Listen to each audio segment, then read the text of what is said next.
Welcome to Samba Samba. Enjoy the video. You begin by unlocking developer options, open settings, go to About Phone, and tap build number 7 times quickly. When the device asks, enter your PIN or pattern to confirm. This prevents accidental access and links the change to your user profile. Once done, return to the main settings screen and look for developer options near System or Additional Settings. You need developer mode active to reveal USB debugging, so don't skip the PIN confirmation.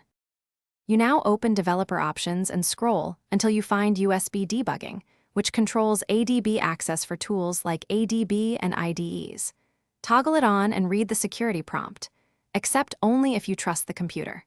Next, plug a quality USB cable from phone to PC, then pull down the notification shade and select File Transfer or MTP to expose the device.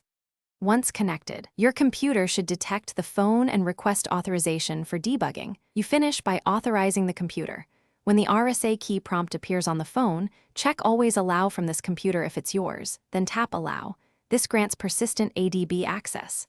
Verify the link using a DB devices on your PC or by browsing files. The device should appear.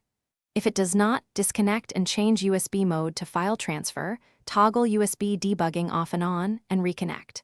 Troubleshooting tip: if problems persist, reinstall ADB drivers on the PC and reboot both devices. Thanks for watching. Consider subscribing if we helped you.